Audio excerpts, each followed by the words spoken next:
let's talk about something that feels as American as apple pie, the factory.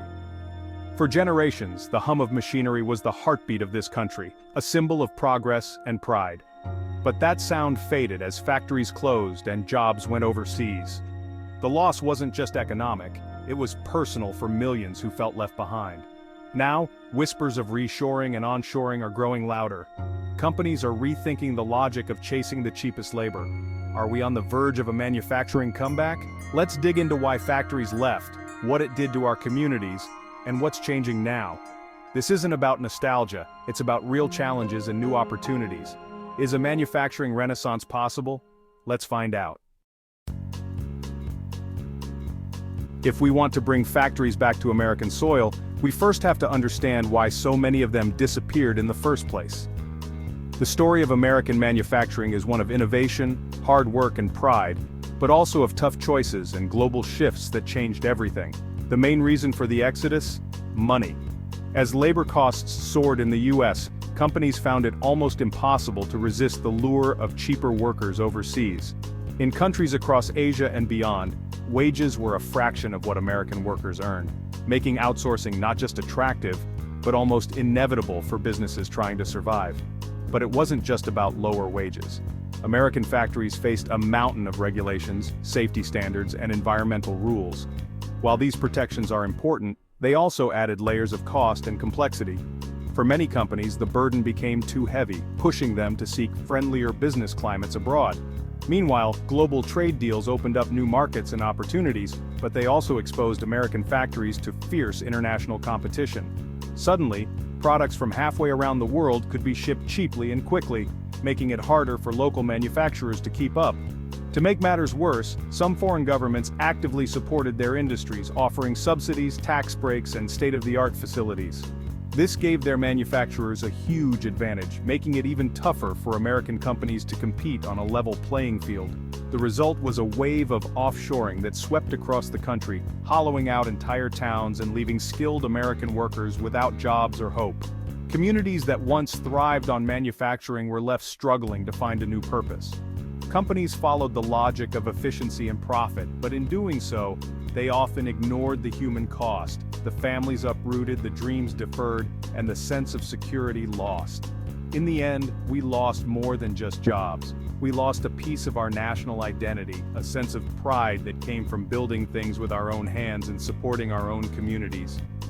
The pursuit of ever cheaper goods and higher profits came at a steep price for countless American communities, leaving behind empty storefronts and broken dreams. Now, as we look around at the consequences, lost jobs, struggling towns, and a shaken sense of who we are, we're left to ask ourselves, was it worth it? And what can we do to rebuild what was lost? The challenge ahead is daunting but not impossible. Across the country there are signs of hope, efforts to revive old factories, invest in new technologies, and bring manufacturing back home. Can we truly reverse the damage and restore what made us strong? That's the question we face today, and the answer will shape our future. When a factory closes, it's not just a business shutting its doors, it's the end of an era for an entire community. The hum of machinery, the steady rhythm of shift changes, and the sense of purpose that once filled the air, all vanish in an instant. It's like the heart of a town stops beating. The streets that once bustled with workers heading to and from their jobs now stand eerily silent, echoing with memories of better days.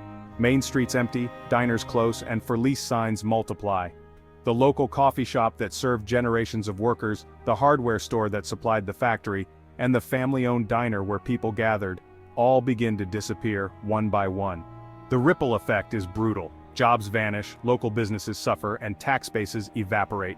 With fewer people earning paychecks, there's less money circulating in the community, and soon even the most resilient shops can't survive.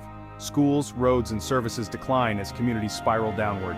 Public schools struggle with shrinking budgets, roads go unrepaired, and basic services become harder to maintain, leaving families feeling abandoned by the very systems meant to support them. Home values plummet, trapping families with nowhere to go.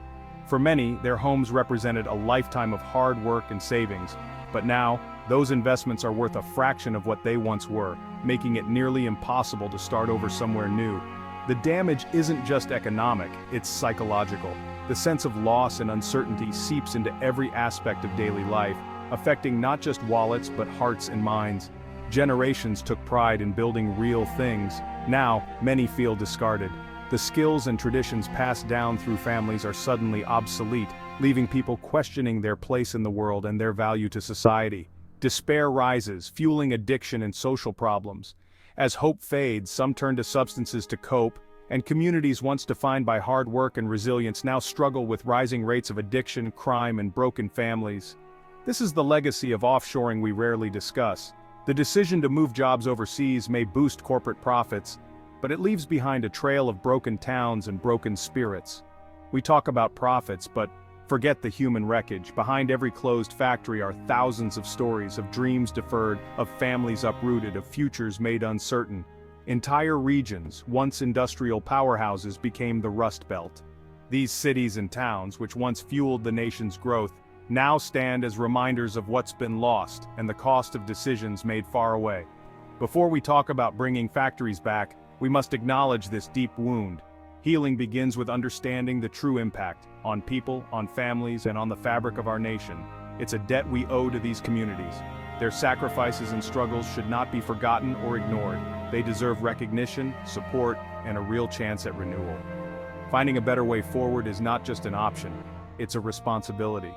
Rebuilding these towns, restoring hope, and creating new opportunities is how we honor the past and invest in a brighter future for all. The logic of offshoring isn't as strong as it once was. Overseas labor is getting more expensive and shipping costs are rising.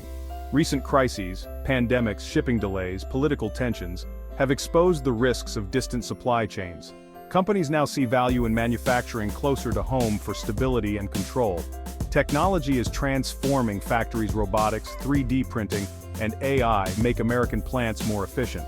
Advanced manufacturing means competing on quality and innovation, not just cost. Consumers care more about where products are made. Made in America matters again. National security concerns highlight the need for domestic production of essentials. All these forces create a real opportunity to rebuild. The window is open. Will we step through? If factories return, what's in it for American workers? The new jobs aren't the old assembly line roles, they're more skilled and technical. We need welders, machinists, technicians, people who can work with advanced technology. These are high-demand, well-paying careers that can rebuild the middle class. But we face a skills gap after decades of devaluing trades. We need massive investment in vocational training and apprenticeships. The opportunity is real, but preparation is key. Hard work and new skills can restore the American dream. Are we ready to seize it? Government policy helped send jobs overseas. Now it must help bring them back. By American rules can create stable demand for US-made goods. Tax breaks and incentives can make investing in American factories more attractive. Smarter, efficient regulations can protect workers and the environment without driving business away. Trade policy must enforce fair play and protect critical industries. The government can't be hands-off. It must be a strategic partner. Public investment and smart policy can rebuild our industrial base. It's about balance, supporting workers, businesses, and national interests. The right moves now can shape our future. Will Uncle Sam step up? This isn't just talk. Some companies are already reshoring. The semiconductor industry is building new chip plants in the US, creating thousands of tech jobs. Smaller firms are thriving by focusing on quality, customization, and innovation. Textile mills and furniture makers are finding niches where they can outcompete global giants. These companies prove made in America can be a winning strategy. The path isn't easy.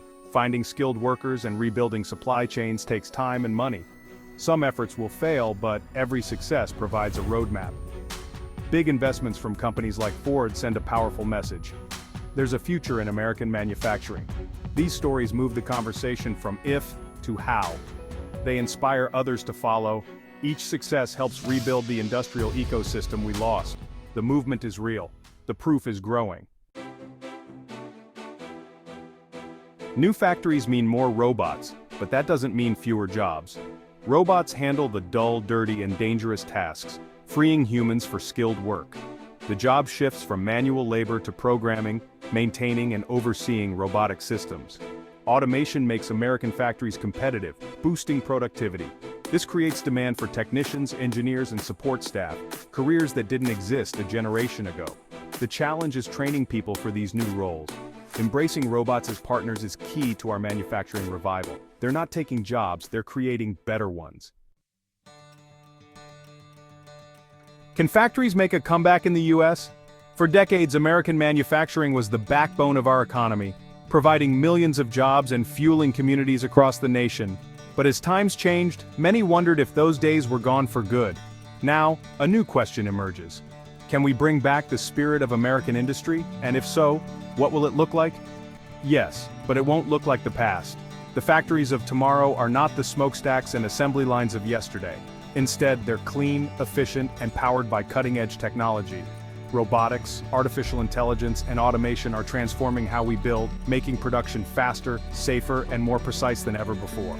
The new era will be driven by technology, innovation, and skilled trades. Today's factory workers are engineers, programmers, and technicians, people who blend hands-on skill with digital know-how. It's a place where creativity meets craftsmanship and where new ideas are turned into real products every day. Economic winds are shifting, and new tech is making factories hyper-efficient. Data analytics and smart machines help us spot problems before they start, reduce waste, and boost productivity. This means American factories can compete globally, producing high-quality goods at home. Government and communities are recognizing the value of a strong industrial base. Local leaders are investing in infrastructure, offering incentives, and working with businesses to create jobs. There's a growing understanding that manufacturing is vital, not just for the economy, but for national security and community pride. Young people and entrepreneurs are betting on American manufacturing. Startups are launching innovative products, and a new generation is discovering the satisfaction of building things that last. They see opportunity in the factories of the future where their skills and ideas can make a real impact. To succeed, we must value vocational education and skilled labor. Not every great career starts with a 4-year degree. Apprenticeships, technical schools, and on-the-job training are opening doors for those who want to learn by doing and who take pride in mastering a trade. We need to champion builders and innovators, the people who dream up new products, design better processes, and aren't afraid to get their hands dirty are the ones who will lead this revival. Their passion and persistence are the foundation of our future. Pride and purpose can fuel a quiet revolution. When people feel connected to their work and their community, they build more than just products. They build hope, resilience, and a sense of belonging. My faith is in the American worker, resourceful, hardworking, and ready for the challenge. Time and again, we've shown that when the stakes are high, we rise to meet them. Our workers are the heart of this movement, bringing skill, determination, and ingenuity to every shift. With the right tools and training, there's nothing we can't build. When we invest in our people and give them the resources they need, we unlock limitless potential. Together, we can create products that set the standard for the world. The return of factories is about restoring national confidence. It's about showing the world and ourselves that America can still make things and make them well. It's a statement of pride, resilience, and unity. Made in America can stand for quality and pride again. When you see that label, you know it represents hard work, innovation, and a commitment to excellence. It's a promise to future generations that we believe in building a better tomorrow. The work is hard, but the prize is worth it. Together, we can rebuild American manufacturing, restore good jobs, and create a future filled with hope. Let's get to it.